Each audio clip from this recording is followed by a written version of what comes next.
মাঠে কোন প্রার্থী সদরে আব্বা ডাইকা চলতে চায়। সরাইল আশুগঞ্জের মানুষের অভিভাবক কাউরে আব্বা ডাকবেন না।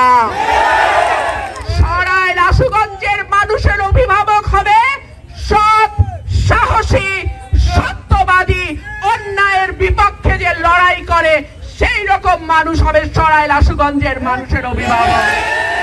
এমনও প্রার্থী আছে কত বড় দেউলিয়া হয়ে গেছে বড় বড় দল।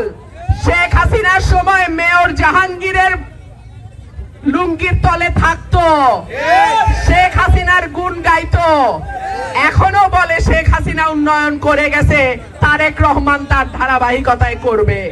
এইরকম মানুষেরও তো নমিনেশন দিতে হয়। আফসোস লাগে এত বড় দল প্রার্থী খুঁজে পাইল না। যাই হোক, দল গোলামি করতে পারে, সরাইল আশুগঞ্জের ভোটার গোলামি করে না। সরাইল আশুগঞ্জের ভোটার এমন ভোটার যে এখানকার মোরগও আসলি মোরগ, একটা আরেকটারে শেষ না করা পর্যন্ত থামে না। আমরা লড়াই করা জাত, আমরা অন্যায়ের বিরুদ্ধে প্রতিবাদ করা জাত, আমরা মাথা নিচু করে চলি না। মা চাচিদের মার্কা, বাপ চাচাদের মার্কা, তোমার আমার মার্কা, তোমার আমার মার্কা, জিতবে এবার মার্কা, হাসপাতাল জিতবে। কোন বান্দা যখন আল্লাহর দিকে তাকায়া পথে নামে, আল্লাহ তাকে নিরাশ করেন না। আমার 10টা ভাই এখন 2 লক্ষ ভাই হয়ে গেছে। আল্লাহর রহমতে যেখানে যাই হাঁস মার্কা, হাঁস মার্কা, হাঁস মার্কা।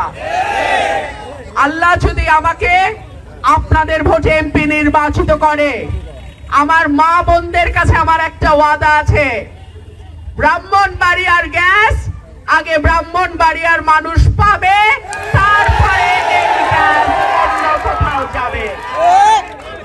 আর যদি আমাদের সরাইল আশুগঞ্জের মানুষের ন্যায্য দাবি কোন সরকার না মানে, যেহেতু আমার কোন দল নাই, হাইকমান্ড নাই, হাইকমান্ডের পা চাটার ব্যাপার নাই, আমি আমার নেতা কর্মী ভাই পরিবার নিয়ে আশুগঞ্জের ব্রিজের সামনে ভৈরবে বৈশা পড়ব। সুতরাং সরকারে যেই আসুক, ইনশাল্লাহ ব্রাহ্মণবাড়িয়া 2কে গই নাই তাকে রাজ্য পরিচালনা করতে হবে। ব্রাহ্মণবাড়িয়া 2 অনেক সময় দেখা গেছে অবহেলিত, সদরের দিকে তাকায়া তাকায়া তাদের দিন চলে। এখনো মাঠে কোন প্রার্থী সদরে আব্বা ডাইকা চলতে চায়। সরাইল আশুগঞ্জের মানুষের অভিভাবক কাউরে আব্বা ডাকবেন না।